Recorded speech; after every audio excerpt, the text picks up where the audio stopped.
Hello everyone, अब हम करेंगे प्रश्न नंबर 87 जिसकी स्टेटमेंट है, एक पतंग रूपी चतुर्भुज बनाइए जिसका विकर्ण 5 सेंटीमीटर, दो भुजाओं के जोड़े ए बी दिए गए हैं।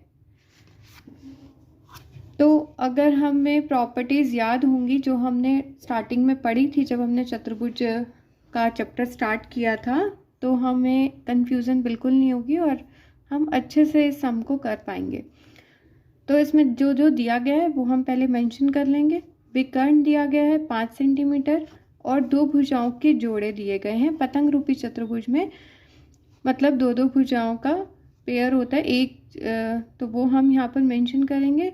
दूसरी बात, मैंने आपको ये बात पहले भी बताई थी, पिछले समांतर चतुर्भुज में भी ये चीज़ बताई थी कि जब हमें दो भुजाएं दी हों और विकर्ण दिया हो तो जो दो भुजाओं का जोड़ है वो विकर्ण से ज़्यादा होना चाहिए। मतलब ये एक भुजा, ये दूसरी भुजा, और इन दोनों का जो जोड़ है वो विकर्ण से बड़ा होना चाहिए।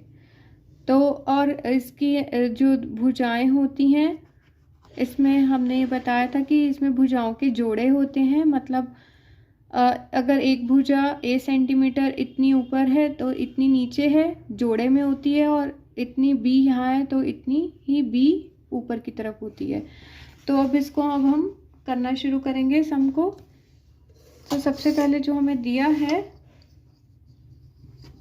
विकर्ण, यहाँ पर हमें विकर्ण दिया गया है 5 सेंटीमीटर, तो हम यहाँ पर 5 सेंटीमीटर विकर्ण ले लेंगे। ये हमें मेंशन है तो उतना ही लेंगे अब की बारी।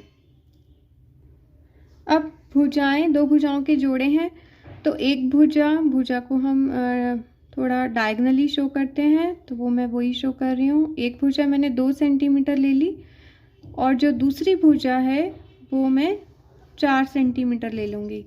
तो क्या होगा, ये हम अपने यहाँ मेंशन नहीं करेंगे कि ये 2 सेंटीमीटर है या 4 सेंटीमीटर है, यहाँ तो हम नाम ही लिखेंगे इनके भुजाओं के। पर हमें ये पता होना चाहिए कि जो भुजाओं का जोड़ है वो विकर्ण से ज़्यादा होना चाहिए। अगर ये 5 सेंटीमीटर है, अगर और फिर हमने ये 2 ले लिया और ये 4, तो 2 जमा 4 6 5 से बड़ा है। तो ये हमें इस प्रॉपर्टी का ध्यान रखना है कि हमने क्या यहाँ पर यूज़ किया है। अब हम सबसे पहले इसको शुरू करने के लिए विकर्ण से ही यहाँ पर स्टार्ट करेंगे। विकर्ण मैंने ले लिया यहाँ पर 5 सेंटीमीटर, और विकर्ण के जो नाम होते हैं मैंने आपको पहले भी बताया है, वो हम ए बी नहीं लिख सकते, ए सी लिखेंगे। ए सी बी डी विकर्ण होते हैं।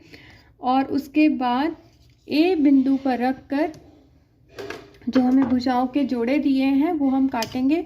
जैसे कि पतंग रूपी चतुर्भुज बनता है, तो एक तरफ हम काटेंगे हमारी ए बिंदु पे रख के ए भुजा, एक चाप ऊपर की तरफ और वही एक चाप नीचे की तरफ भी लगा लेंगे हम। अब ऐसे ही बी भुजा नाप लेंगे और सी बिंदु पे रख के ये हमने ऊपर और नीचे चाप लगा ली। अब हमारा बहुत ही आसान है, बस हमारे पास 2 बिंदु और आ गए हैं पतंग रूपी चतुर्भुज बनाने के लिए। डायरेक्ट हम डार्क पेन का यूज़ कर रही हूँ मैं, आपको डार्क पेंसिल यूज़ करनी है और इसको मिला देना है।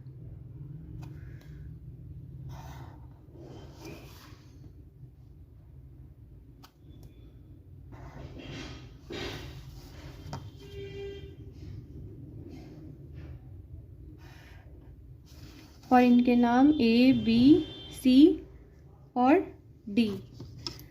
ये बन गया हमारा पतंग रूपी चतुर्भुज।